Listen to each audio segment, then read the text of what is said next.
자, 16페이지, 64페이지 거기 보시면 제가 1번 해놓고 2009년부터 2013년도까지 분석해 놓은 거 있죠? 여러분들 뭘 읽으시면 되냐면 어떤 작가가 나왔는지만 보시면 됩니다. 어떤 작가의 어떤 작품들이 출제가 됐는지를 우선 보세요. 왜? 우리 임용은 뭡니까? 주로 주요 작가들이 출제가 됩니다. 그렇기 때문에 이런 사람들이 출제가 되는구나 보니까 셰익스피어도 나왔고 테네시 윌리엄즈도 2번이나 나왔고 그다음 헨리 데이비드 서로우도 2번이나 나왔고 이런 거 있지. 그러면 이거 기출을 통해서 우리는 유출을 해놓을 수가 있는 거예요. 결국 누가 나온다? 주요 작가가 나온다. 우리가 소위 말하는 메이저 작가들이 출제가 된다라고 하는 걸 알아두시면 되겠고, 그 다음 65페이지는 제가 그 세부 분석 뭐 이렇게 쭉쭉 되어 있는 여러분들 쭉쭉 집에 가셔서 한번 읽어보시기 바랍니다. 그 기출을 분석은 필요한 거니까. 그 다음에 쭉 넘어가셔서 68페이지로 가시기 바랍니다. 68페이지. 이렇게 바꾼 게 있어요. 2014부터 2021학년도라고 되어 있죠. 왜 이렇게 했을까? 2014학년도, 즉 2013년 11월에 시험 제도가 바뀌었어요. 그렇기 때문에 2014학년도부터가 지금 현재 우리 시스템의 시험이 된 거예요. 그러니까 지금 현재 뭡니까? 거의 우리가 7년, 8년 차에 지금 이제 8년 차가 되는 거예요. 시험 제도가 바뀐 지. 근데 보통은 10년 차 정도가 되면 시험 제도가 다시 바뀌곤 하는데, 근데 임용은 바뀔 확률이 별로 없어요. 그럼 미리 공고를 해야 되니까 별로 나온 게 없습니다. 그러니까 지금대로 공부를 그냥 여러분들이 하시면 됩니다. 거기 보시면 이제 영문학 작품 보면 2014년도 헨리 데이비드 서로우의 월든이 또 나왔죠. 아까 앞부분도 나왔었지. 좀 아까. 그래 봅니까? 이런 메리 셸리의 프랑켄슈타인이 나와 있고, 그 다음에 뭡니까? 2015년도에 토마스 하디가 나오고, 호손이 나오고, 올비가 나오고. 자, 여러분 쭉쭉 읽으세요. 자, 어떤 작가들이다? 나올 작가들이다. 다시, 어떤 작가들이다? 나올 작가들이다. 나와도 그 누구도 이의 제기를 못하는 그런 작가들이 출제가 됩니다. 그 이유가 있어요. 왜 그래? 우리 앞부분 보지 않았지만 우리 임용고시 영어는 출제 기준이 뭡니까? 출제 기준이 대학 4년을 배운 사람이라면 풀 수 있게 내겠다라는 거야. 물론 황당한 얘기인지 알고 있죠, 여러분들. 우리 수능 볼 때 항상 하는 얘기겠지. 고등학교 3년 과정을 정상적으로 했다면 다 맞추게 내겠다. 말도 안 되는 얘기지. 근데 어떻든 출제 원리는 그렇습니다. 그런데 그러다 보니까 작가들이 뭡니까? 주로 일반적으로 그냥 소위 클래시컬한 그런 작가들이 출제가 됩니다. 그건 굉장히 중요하지. 그럼 여러분들 이게 나왔어. 그럼 뭘 해야 되는가? 공부할 때 누구에게 포커스 온을 해야 되는지, 포커스 온을 누구한테 해야 되는지를 알 수가 있는 거죠. 이런 데이터를 가지고. 그러니까 메이저 작가 중심으로 여러분 공부하시면 됩니다. 그러니까 영미문학개론에 있는 작가 중심으로 공부하시면 충분합니다. 그 정도로. 자, 올해 출제가 됐던 2021학년으로 가시기 바랍니다. 69페이지 맨 위에. 2021학년도는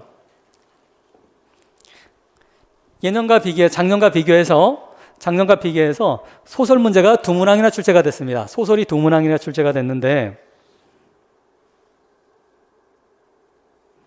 그럼 여러분들, 너무 많이 출제가 된 거 아니야? 소설이? 그렇지 않습니다. 왜? 자, 2020학년도 올해 2021학년도에 소설 2, 그 다음에 드라마 1, 그 다음 시 1 이렇게 출제가 됐죠. 작년에 뭡니까? 소설 1, 드라마 1, 시 1 이렇게 출제가 됐어요. 올해가 유독 이상하나? 안 그렇습니다. 그 이전 작년이 예외적인 거고, 그 전에 뭡니까? 소설 2개 이렇게 나왔어요. 소설 2개인 경우가 많이 출제가 됐습니다. 따라서 이건 예외적인 상황이 아니라는 거예요. 그러니까 일반적으로 문학은 배점이 거의 정해져 있습니다. 일반 문학에 주어진 배점이 12점이 일반적으로 배점이 배정되어 있어요. 그리고 적을 때 10점이 나오고, 그래서 10점에서 12점이 문학의 배점입니다. 10점에 12점이 문학의 배점인데, 그러다 보니까 10점으로 줄 때는 세 문항을 출제가 되고, 그 다음 뭡니까? 12점을 줄 때는 일반적으로 네 문항이 출제가 되는 게 원래 일반적인 방식이었어. 근데 작년에 뭡니까? 작년에 세 문항이 출제가 됐는데도 12점을 줬던 거예요. 왜? 다 서술형으로 뺐다는 얘기야. 그 얘기는 기평을 주지 않았다는 얘기입니다. 근데 올해는 뭡니까? 소설 2문항 둘 다 기평 2점짜리가 둘 다 2점짜리 나왔어. 그러니까 어떻게 되는 거야? 4점, 그 다음에 4점이니까 몇 점입니까? 12점이 되는 거예요. 따라서 정리합시다.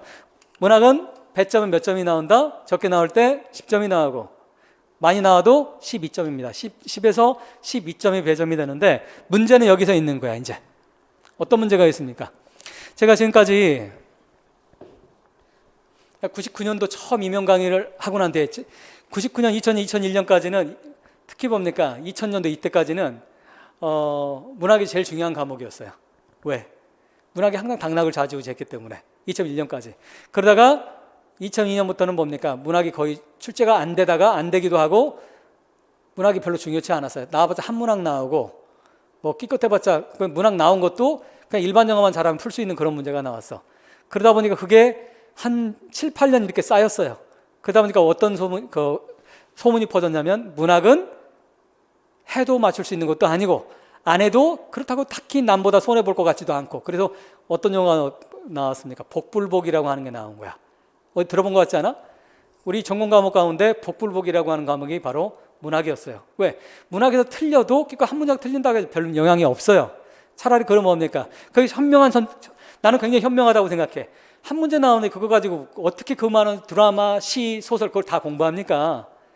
차라리 그냥 찍어버리면 되는 거지. 이게 다시 강조하지만 이게 7, 8년 정도 2002년부터 2009년 이무력 시험제도 바뀌기 전까지 계속 이게 반복됐던 거야. 그리고 그때 뭡니까? 합격 점수가 몇 점이었어? 전공 80점 가운데 합격 점수대가 보통 우리가 항상 50점대 중반이었어. 우리 임용 합격 점수가 50점대 중반이 항상 거의 합격 점수였었어요. 예전에. 그러다 보니까 4점짜리 하나 틀린다고 해서 5점짜리 하나 틀린다고 해서 당락에 영향이 없지. 근데 무슨 일이 벌어졌습니까? 작년뿐만 아니라 지난 몇 년 사이에 그 최근에 바뀐 현상이야. 어떤 일이 벌어져요? 컷이 어떻게 돼버려 지금? 컷이 65점대가 형성이 되고 있어 지금. 컷이 65점대가 형성이 되고 60점대 이상이 형성이 서울 같은 경우는 뭐 60점대 68점, 69점이 형성되잖아. 컷이 그거란 얘기는 여러분들 그 점수 맞으면 못 붙어요. 무슨 얘기냐면 컷이 68점이란 얘기는 적어도 컷보다는 2, 3점이 높아야 합격하는 거야. 왜? 1차에서 1.5배수를 뽑잖아. 1.5배수를 뽑기 때문에 컷보다는 내가 점수가 2, 3점이 높아야 2차에서 뭡니까? 내가 좀 안심을 할 수가 있는 거예요. 그리고 컷을 생각하면 안 돼요. 여러분들 합격하기 위해서는 컷보다는 2, 3점이 최소한 높아야 내가 합격할 수 있다고 생각하셔야 되는 거야. 그러면 보통 뭡니까?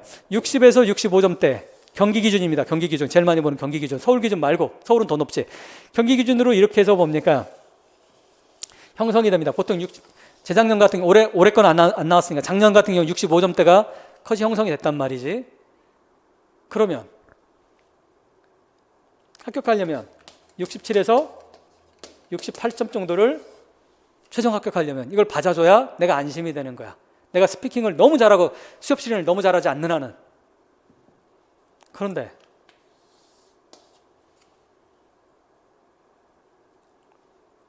문학이 몇 점이야? 12점이 나와버려. 12점이. 그러면 여기서 문학에서 뭡니까? 반타작을 해. 내가 마이너스 6점을 받아. 그럼 무슨 일이 벌어져? 80점에서 벌써 몇 점이 마이너스 6이면 몇 점이 빠져버려? 74점밖에 안 되지. 일반 영어 다 맞을 수 있어? 아니잖아. 이해돼요? 무슨 말인지? 그렇기 때문에 여러분 전략을 새로 수정을 하셔야 돼. 올해 여러분 많이 들었겠지만 당락을 어떤 과목에서 좌지우지했습니까? 문학과 일반 영어였지. 문학과 일반 영어지.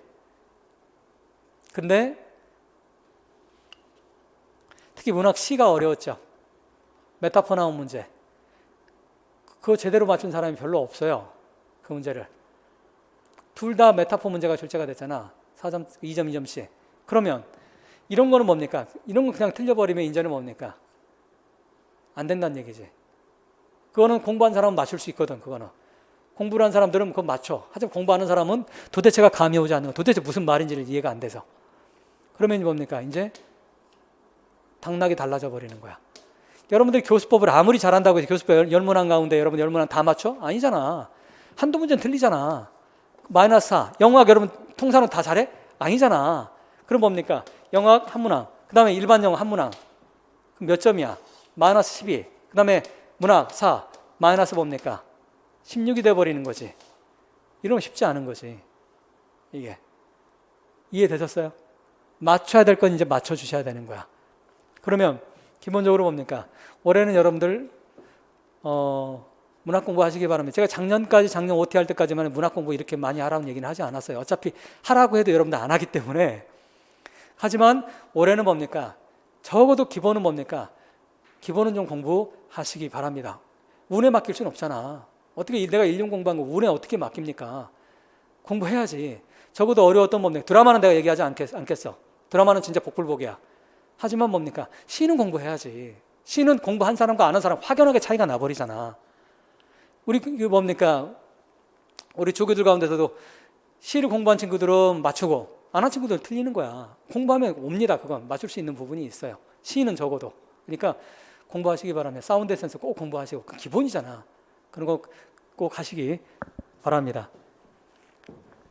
자, 그렇게 해서 어떻든 지금 2021학년도 보면 스티븐슨의 작품이 이렇게 출제가 됐고요. 69페이지 보시기 바랍니다. 스티븐슨 출제가 됐고, 여러분 그 유명한 보물섬의 작가야, 보물섬의 작가. 소설은 정말 쉽게 나왔어요. 이번에 소설은 아동문학에 다 출제가 돼가지고 쉬워요. 미국 거의 뭡니까? 중학교 3학년 수준의 지문이 출제가 됐습니다. 올해 시험에 소설은. 그리고 네 번째 줄 보세요. 소설에 또 뭡니까? 리틀 프린세스. 이거 그 유명한 뭐야? 소공녀라고 하는 거죠. 소공녀. 소공녀가 출제가. 이건 미국 애들은 뭡니까? 초등학교 6학년짜리들이 읽는 소설이야. 이런 거. 이런 게 출제가 됐어. 좀 약간 어이가 없는 상황이긴 한데. 근데 이렇게 소설은 굉장히 쉽게 나왔는데 드라마하고 시는 굉장히 까탈스럽게 나왔습니다. 드라마하고 시는 까탈스럽게 나왔는데. 자, 드라마 두 번째 줄에 있는 뭡니까? The Real Inspector라고 하는. 자, 진정한 검시관인 하운드라고 하는 사람인데 이걸 이제 문제가 나왔는데 톰 스토퍼드는 이 양반은 제가 거기 있었지만 이 양반은 우리 뭡니까? 톰 스토퍼드의 작품은 올해 2020년 9월달, 10월달 모의고사 5번에 출제가 됐어요. 이 양반의 지문은 달라. 지문은 다른데 톰 스토퍼드의 작품을 출제를 했었는데 왜? 중요한 작가이기 때문에 그래요. 현존 살아있는 영국의 거두 중에 한 명인데 지금 헤럴드 핀터가 죽은 뒤로서는 뭐 아주 몇 안 남아 있는 그런 거두 중에 한 분입니다. 지금 80대 이제 중반 이렇게 되시는데 아주 체코태생인데 체코태생의 이 양반의 연극은 뭡니까? 지금도 뭐 엄청나게 많이 그 브로드웨이라든가 이런 데서 계속 상연되는 그런 작가입니다. 톰 스토퍼드. 그래서 어쨌든 그 지문도 똑같은 데 나와서 얼마나 좋았을까 싶은데 거기까지 어떻게 맞춥니까? 근데 어쨌든 톰 스토퍼드는 여러분들 나올 작가가 출제가 됐습니다. 자, 그 정도로 이제 쭉쭉 보시고 73페이지로 가시기 바랍니다. 73페이지.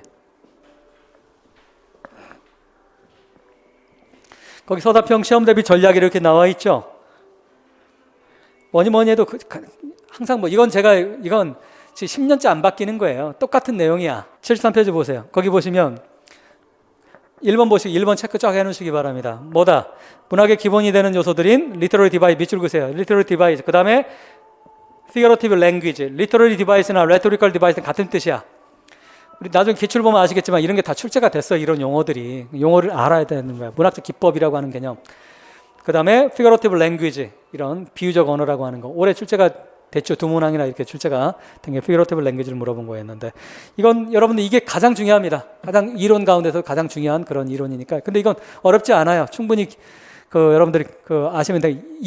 이론만 안다고 되는 게 아니라 이그젠플이 내 머릿속에 있어야 됩니다. 명심하세요. 다시 뭐가 내 머릿속에 있어야 된다? 이그젠플이 내 머릿속에 있을 때 이것을 내가 온전하게 아는 거지. 메타포가 뭐 이런 거예요. 아이러니가 뭐 이런 거예요. 필요 없습니다. 그런 거 의미 없어요. 그거보다 머릿속에 드라마틱 아이러니 하면 드라마틱 아이러니 이그젠플이 내 머릿속에 팍 박혀 있어야 되는 거야. 그래야 여러분들 응용이 가능합니다. 자, 여러분 시험 대비 전략도 여러분들 읽어 주시면 되겠고